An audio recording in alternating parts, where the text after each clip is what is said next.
तो बेटा यदि इसे फर्स्ट में रख दूं, पुटिंग इन फर्स्ट, तो म्यू इक्वल्स टू बेटा half epsilon not c square into d not square, but c equals to था बेटा 1 upon under root mu not epsilon not, so mu equals to बेटा 1 upon 2 epsilon not 1 upon mu not epsilon not b not square. तो mu equals to बेटा b not square upon 2 mu not, और इसे देखो बेटा from equation 2 mu equals to बेटा just mu b, तो average जो एनर्जी डेंसिटी है वो क्या होगी बेटा सेम। अनुष्का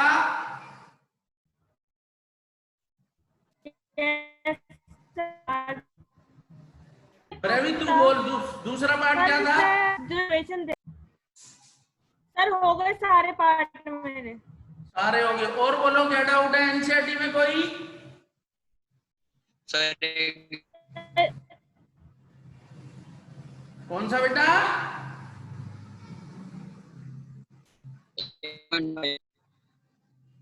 सोहेल बेटा थोड़ा लाउडली बोल। सर शायद 8.5 बोल रहा है। 8.5 क्वेश्चन है, एग्जांपल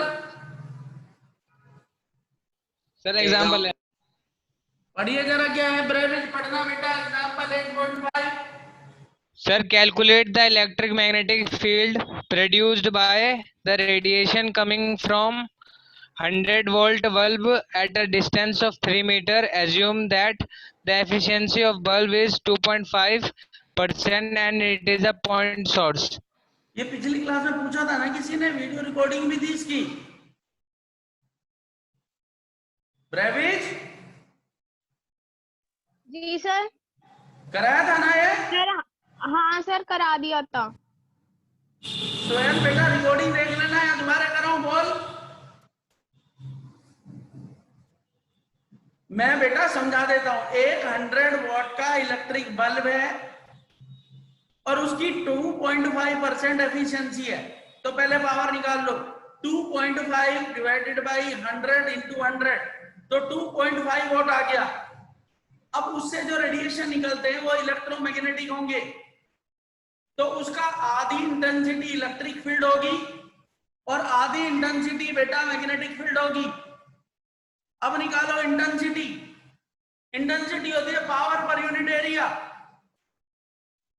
और पावर कहां से निकलेगी बेटा? Work done, energy upon time. तो एक्सप्रेशन निकाल के बेटा इंटेंसिटी आ गई, और उस इंटेंसिटी को जो एक्सप्रेशन आता है epsilon not E not square, और ई नॉट निकाल दिया।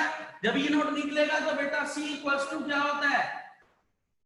ई नॉट बाई बी नॉट। वहां से क्या निकल गया? B not. आप रिकॉर्डिंग क्लास देखना, मुझे अच्छे से याद है, मैंने बेटा कराया था। ब्रेविज ने पूछा था I think question. Yes sir कराया था। सोहेल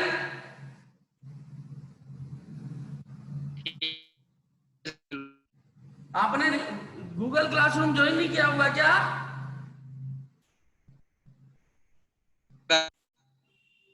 तो इसकी आवाज ही नहीं आती बच्चे की, पता नहीं कहां अटक जाती है। एनीवे और बोलो।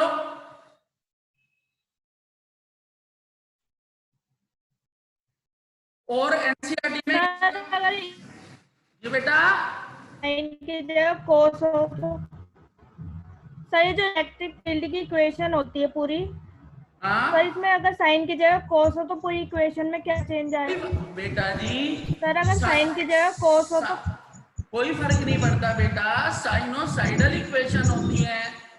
इलेक्ट्रिक फील्ड की इक्वेशन थी E इक्वल्स टू बेटा E not sine of omega t plus minus kx plus y not. तो इसका मतलब क्या हुआ? जो इलेक्ट्रिक फील्ड है वो ओरिजिन से स्टार्ट होता है, ऐसे चेंज हो रहा है। और यदि बेटा उसने इक्वेशन दे दी E equals to E not cos of omega t plus minus kx plus y not, तो फर्क बस इतना है, साइनोसाइडल ये भी है पर बेटा ये यहां से शुरू हुआ है, तो उस बात से कोई फर्क नहीं पड़ता है बेटा जी कि आप कोस दिया है या साइन दिया है। यदि इलेक्ट्रिक फील्ड की इक्वेशन में कोस अवेलेबल है तो मैग्नेटिक फील्ड भी कोस में ही दिखाएंगे। अनुष्का,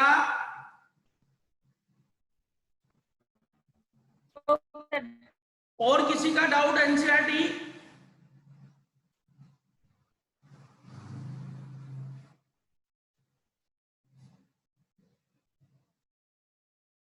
असाइनमेंट में कोई डाउट? इससे पहला भी असाइनमेंट दिया था, यह असाइनमेंट भी दिया था। किसी का कोई भी डाउट है तो बात करो।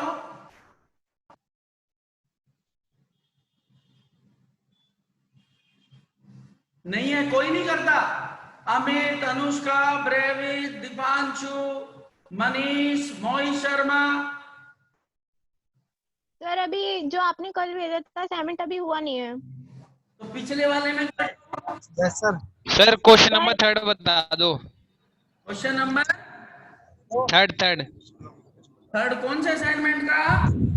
सर इसी का EM वेव्स का। EM वेव्स का जो मैंने कल भेजा था। जी सर। थर्ड क्वेश्चन था बेटा, the charge on a parallel plate capacitor varies Q equals to Q not sine 2 pi nu t. The plates are very large and closed together. Neglect the edge effect. Find the displacement current through the capacitor. तो बेटा displacement current निकालना है, और displacement current का क्या formula था? Current तो current होती है बेटा, थर्ड I इक्वल्स टू होता है बेटा dq by dt। I equals to d over dt of q। Q कितना है? Q not sine of 2 pi nu t. तो I इक्वल्स टू बेटा Q नॉट 2 पाई न्यू, और साइन का हो गया cos 2 pi nu t. This is the equation current बेटा।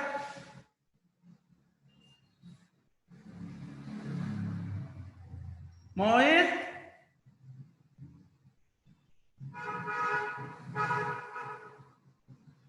मोहित,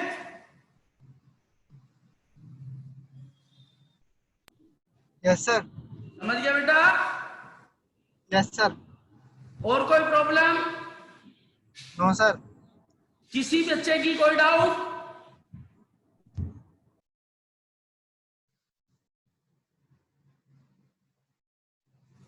देखो यदि बेटा इस तरह से करोगे तो कैसे चलेगा?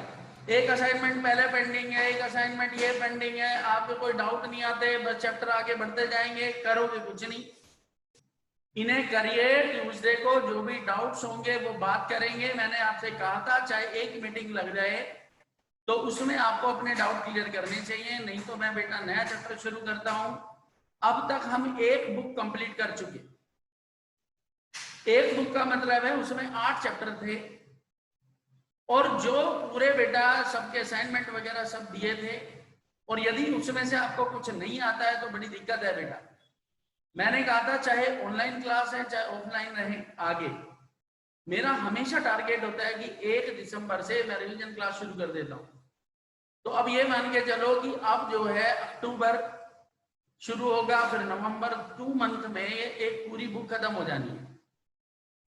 फिर दिसंबर 1 से बेटा फिर रिवीजन क्लास की बात करते हैं। तो अब मैं नए चैप्टर की बात करता हूं कि आगे का जो बुक है दूसरी बुक, उसके अंदर एक तो है ऑप्टिक्स। अब ऑप्टिक्स में क्या क्या है? 2 तरह की ऑप्टिक्स होती है, एक होती है रे ऑप्टिक्स, एक होती है वेव ऑप्टिक्स। और ये ऑप्टिक्स जो है फिजिक्स के लिए क्या साइंस के लिए एक बहुत इंपॉर्टेंट कॉन्सेप्ट होता है।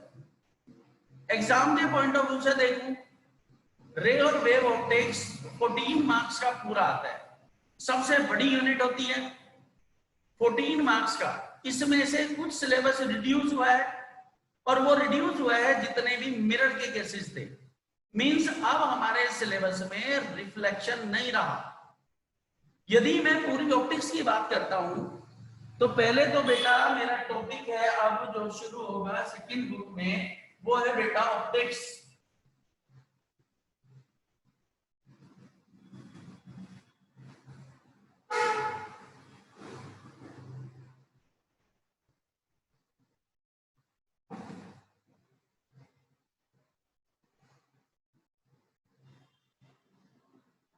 ऑप्टिक्स के बेटा दो पार्ट होते हैं, एक है रे ऑप्टिक्स और एक होती है बेटा wave optics.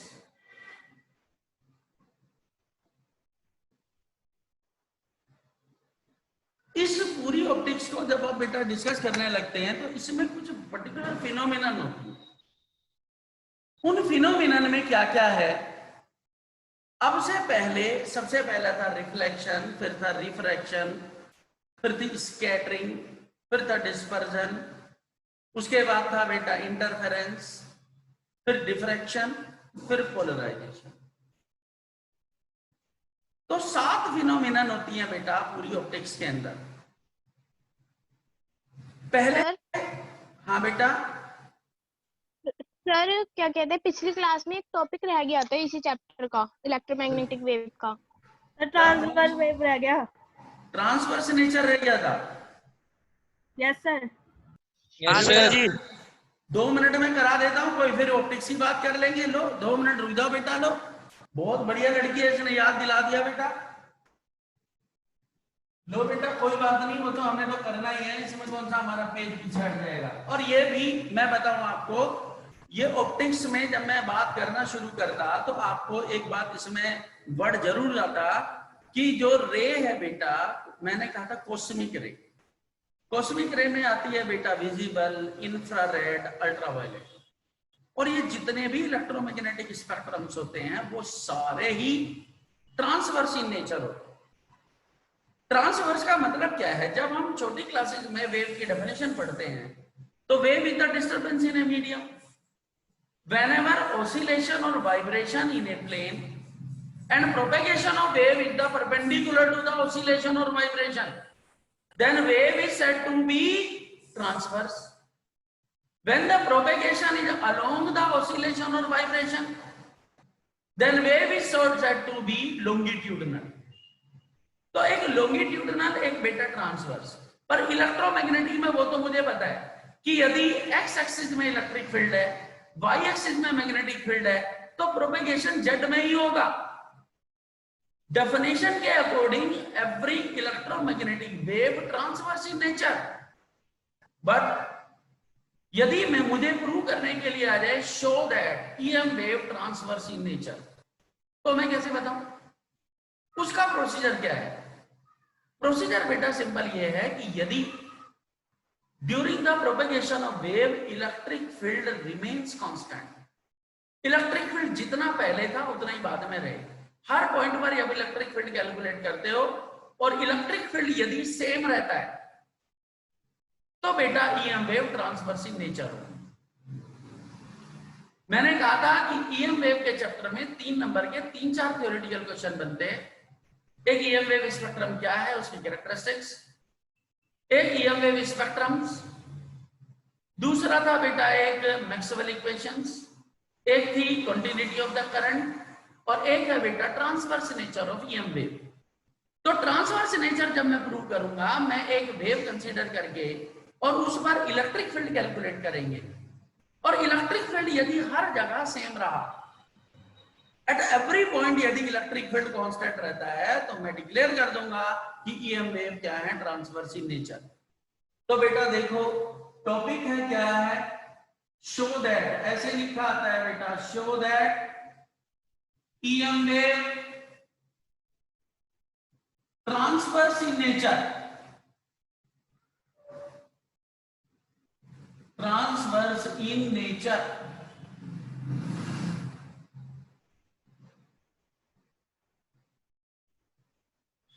To explain the transverse nature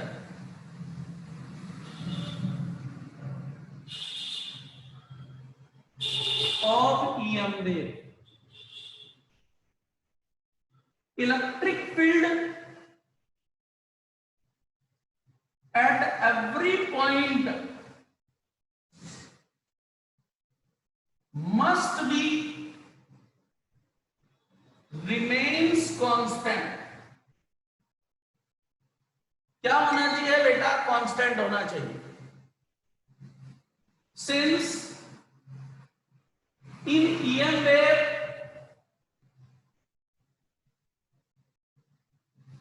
electric field is perpendicular to magnetic field, and during the propagation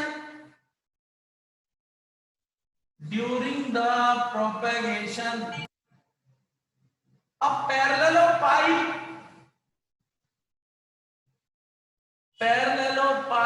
is formed. What is the parallelopipe? आप एक मैच बॉक्स लो. तो जब बेटा मैंने कहा इलेक्ट्रिक फील्ड ये है, जैसे मेरे ऐसे, और ये क्या है बेटा? Magnetic field. तो जब इलेक्ट्रिक और मैग्नेटिक फील्ड ऐसे चलेंगे तो एक कॉन्टिन्यूअस क्यूबॉइड बनेगा, जैसे मैच बॉक्स के अंदर एक ट्रे होती है, आप फिंगर डाल के जब उसे आगे बढ़ाएंगे तो वो टाइम के रेस्पेक्ट आगे बढ़ेगा. तो जब ईएम वेव ट्रेवल करती है, जब प्रोपेगेट करती है, तो उस टाइम एक पैरेललोपाइप बनता है. कैसे बनेगा जरा देखो. ये बेटा मेरे पास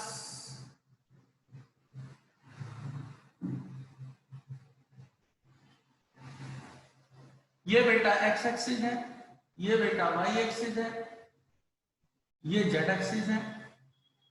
जब हम इलेक्ट्रोमैग्नेटिक वेव की बात करते हैं तो मैंने कहा था वाई एक्सिस में ये भी इलेक्ट्रिक फील्ड, एक्स एक्सिस में बेटा मैग्नेटिक फील्ड, तो प्रोपेगेशन होता है जेड में. ये मैंने पैरेललोपाइप कंसीडर कर लिया. इस तरह से वेव आगे बढ़ती है क्योंकि डायमेंशन एग्जैक्टली एक दूसरे के परपेंडिकुलर होती है. ये बेटा प्रोपेगेशन है ईएम वेव का. यदि मैं इस पॉइंट को O मान लेता हूं, ये A, ये है B, ये बेटा C, ये बेटा D, E, F और G. अब जब मुझे इसमें इलेक्ट्रिक फील्ड बेटा प्रूव करना है कि हर जगह सेम है, तो मैं दो एंड पर इलेक्ट्रिक फील्ड डिफरेंट कंसीडर करूं. सपोज यहां पर इलेक्ट्रिक फील्ड क्या था? E, और यहां पर इलेक्ट्रिक फील्ड क्या था बेटा? E dash. इसका नॉर्मल इधर होगा, इसका नॉर्मल इधर होगा. डायरेक्शन ऑफ इलेक्ट्रिक फील्ड ऐसे है, ये नॉर्मल नीचे, ये सब बेटा पोजीशन ऑफ नॉर्मल्स है. अब जब मेरे पास इलेक्ट्रिक फील्ड मैंने अलग अलग कंसीडर कर लिया, ये यहां पर E और E dash, by the goes theorem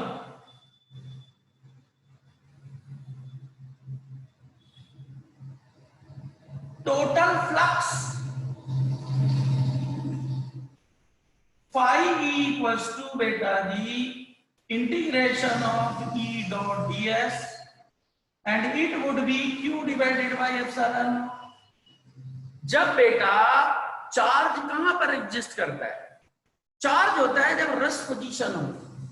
यदि कंटिन्यूअसली है मैं उसे एनक्लोज कर देता हूं पूरा, तो उसका फ्लक्स क्या हो जाता है बेटा? Zero. And it would be zero. That is total electric flux equals to zero. कोई भी ऑब्जेक्ट है बेटा, कोई भी कंडक्टर है, जैसे कि डाइपोल लिया, और जब मैं इलेक्ट्रिक फील्ड बनाता हूं तो एक तरफ पॉजिटिव चार्ज होता है, दूसरी तरफ नेगेटिव, तभी इलेक्ट्रिक फील्ड लाइंस होंगी उसके बीच में. जैसे मैंने कहा था हर्ट्ज ने एक एक्सपेरिमेंट डेवलप किया था, जैसे इस वॉल को उसने पॉजिटिव चार्ज ले लिया, उधर को नेगेटिव, तो इसके बीच में फील्ड लाइन ऐसे जाएंगी, और फील्ड लाइन ऐसे जाएंगी तो एक इलेक्ट्रिक फील्ड डेवलप होगा. अब मैं इसे पूरे को एनक्लोज कर दूं, तो जब आप इसे एनक्लोज करेंगे तो इसका जो नेट फ्लक्स होगा वो जीरो. किसी भी बॉडी को जब एनक्लोज कर देते हो तो उससे कोई फील्ड लाइन बाहर नहीं निकलेगी, एक पैरेललोपाइप में रहेगी, इसलिए नेट फ्लक्स क्या होता है? जीरो. तो ये बेटा गोस थ्योरम से मैंने इसका टोटल फ्लक्स निकाला. अब फिर से टोटल फ्लक्स निकालूं, तो total flux phi E equals to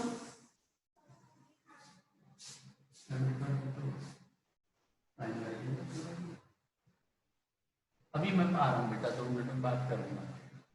तो बेटा यहां पर कितनी सरफेस है? 6, 1 2 3 4 5 6। तो इंटीग्रेशन ऑफ पहले किस सरफेस का लो? ए बी सी डी और ई डैश डॉट डीएस। फिर बेटा opposite face O E F G E dot DS plus 2 surfaces होगी, upper surface B C F G E dot DS plus lower surface O D E O या O A D E again E dot DS plus 4 surfaces होगी। अब कौन सी बची बेटा?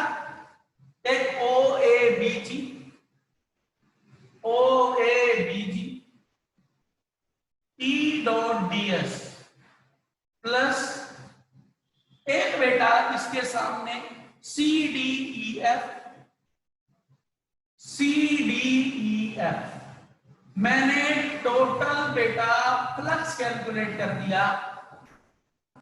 6 surface है, 1 2 3 4 5 और ये 6 सरफेसेस का फ्लक्स लिया। अब आप देखो, जब भी बेटा फ्लक्स कैलकुलेट करते हो तो एंगल कहां से देखते हैं? नॉर्मल से।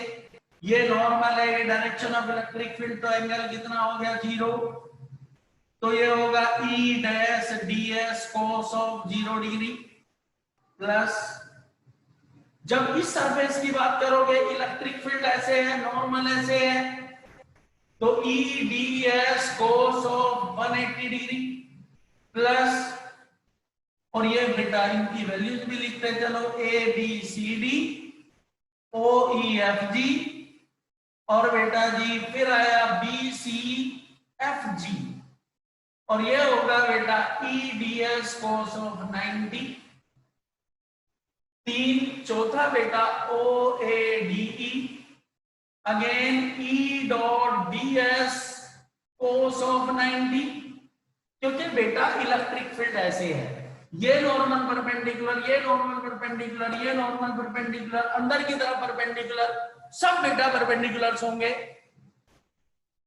अब phi E, this is E dash integration of D S A B C D minus E बेटा बार integration of D S O E F G. अच्छा रह गए भी तो 2 रह गए बेटा, ये तो सॉरी, ये 1 हुआ, 2 3 4, अभी तो 2 बचे हैं, plus integration of O A B G E D S cos of 90 degree plus C D E F E D S cos of 90 degree, सब बेटा परपेंडिकुलर होंगे। तो total flux would be E dash बेटा बाहर integration A B C D E dash, ये तो बाहर आ गया, बस डीएस लिखो, माइनस ई कोस 180 माइनस हो गया, ओ एफ ई एफ जी क्या होगा बेटा? डीएस, और ऑल आर जीरोस, सब बेटा कैसे हो गए? 0। यहां पर एरिया बेटा सेम है, तो फाइव ई, इसका एरिया सेम, तो ई dash minus E integration of DS, this is second equation, और दोनों को बेटा इक्वेट कर दो from first and second.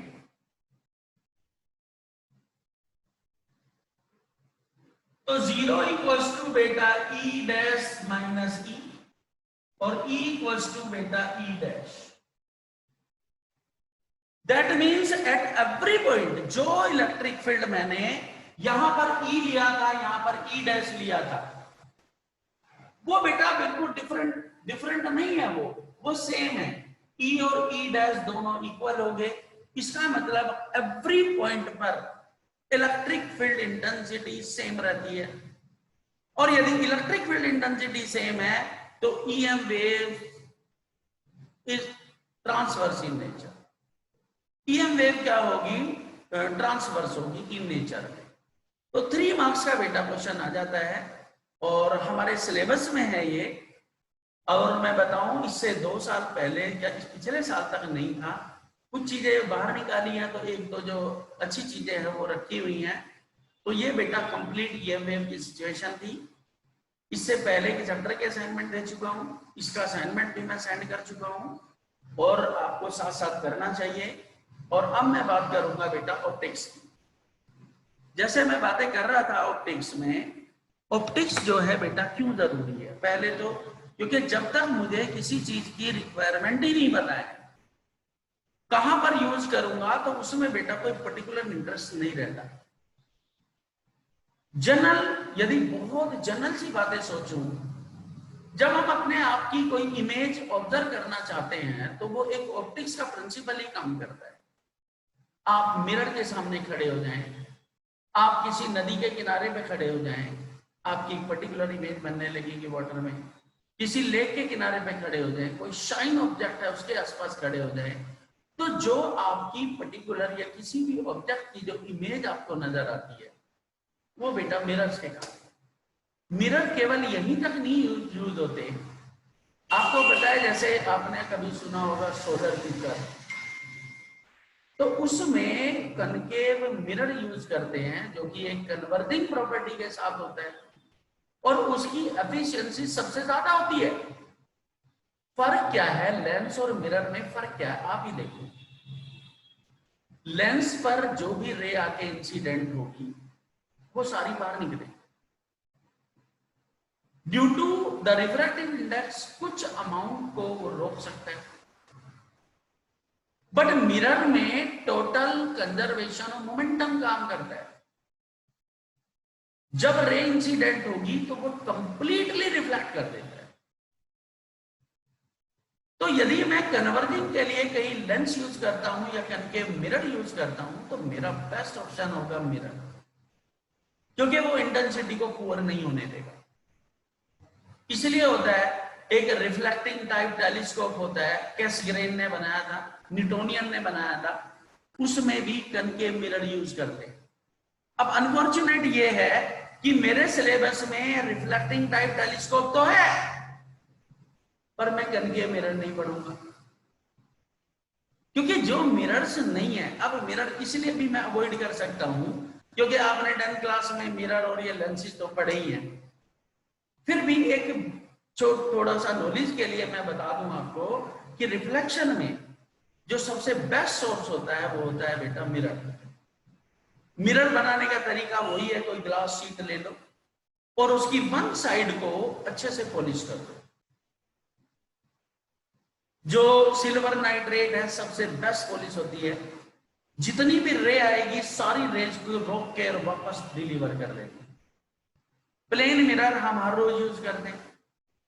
Concave और कॉन्वेक्स मिरर्स ये भी बेटा हम साइंटिफिकली ज्यादा यूज करते हैं। जो डेंटिस्ट होता है, डेंटिस्ट के पास जो होते हैं जब उसे अंदर दांतों की कंस्ट्रक्शन को देखना है, कहीं कोई चीज को ऑब्जर्व करना है तो वो वहां तक नहीं पहुंच सकता है, उसके लिए वो एक मिरर यूज करता है और वो होता है कौन सा? Concave mirror. उस इमेज को काफी एनलार्ज करके और शार्प करके आपको दिखाएगा। रिफ्लेक्टिंग टाइप टेलीस्कोप है और एक जो सेविंग ब्लेड मिरर की तरह भी काम करते हैं, क्योंकि एक बहुत छोटा सा यदि ऑब्जेक्ट है तो उसे एक एक्यूरेटली वो बेटा ऑब्जर्व करके आपको शो करेगा। उसके बाद कॉन्वेक्स, कॉन्वेक्स भी प्रैक्टिकली ही यूज करते हैं। जितने भी व्हीकल्स होते हैं, चाहे उनमें कार है, साइकिल है, स्कूटी है, बाइक है, ट्रक है, सबके अंदर एक साइड व्यू मिरर होता है और वो बेटा कॉन्वेक्स होगा और उसकी अपनी एक पर्टिकुलर थीम होती है। जो ऑब्जेक्ट जैसे खड़ा हुआ है आपको सामने से नजर आएगा, आप उस चीज को देख सकते हैं। एक छोटी सी इमेज बनेगी और कितनी भी बड़ी ट्रेन है, ट्रक है, वो आपको छोटा डब्बा सा सामने नजर आएगा। तो एक साइड व्यू मिरर में, तो ये मिरर की पहले बेटा सिचुएशन थी, इसी में 2 क्लासेस निकल जाती थी। पर अब जो है मेरे पास में ऑप्टिक्स में अब रिफ्लेक्शन तो बेटा नहीं है। अब ऐसा तो नहीं है कि मैं यहां नहीं पढ़ूंगा तो कंपटीशन में नहीं आएगा। जो बच्चे मेडिकल की तैयारी कर रहे हैं, जो बच्चे इंजीनियरिंग की तैयारी कर रहे हैं, अब 2 तरह के बच्चे हैं बेटा। कुछ को केवल 12th से मतलब है कि मुझे 12वीं क्लास का सिलेबस चाहिए बस। कुछ बच्चों को मतलब है नहीं भाई, उनका एम बड़ा होता है। कुछ लोग कोचिंग भी ज्वाइन करके रखते हैं, कुछ पहले से अपने आप से सेल्फ स्टडी करके रखते हैं कि मुझे किसी कंपटीशन को भी देखना है। तो उसमें बेटा इस तरह के कोई एक्सक्यूजेस नहीं होंगे किसी भी कंपटीशन में। ये जो 30% सिलेबस रिड्यूस हुआ है, ये केवल एनसीईआरटी सिलेबस हुआ है। ये किसी कंपटीशन के लिए ये नहीं है कि अब रिफ्लेक्शन नहीं है तो अब नहीं आएगा। वो तो बेटा एक्सटर्नल प्रिपरेशन है, वो तो आपको करनी पड़ेगी। तो अब आपकी चॉइस बनती है बेटा। यदि आप चाहते हैं कि मैं केवल रिफ्लेक्शन से शुरू करूं तो वो देख लेंगे, अदरवाइज हम क्या करें, पहले इसे खत्म कर देते हैं, फिर जो सिलेबस में नहीं है बेटा उसे 1-2 क्लास में डिस्कस कर लेंगे। क्योंकि हर बच्चा 12वीं के बाद में उसने फॉर्म तो भरना ही है। अक्टूबर में, नवंबर में फिर से फॉर्म निकलेंगे, जेई मेन, फिर आपका नीट के, ये दुनिया भर के फॉर्म होते हैं।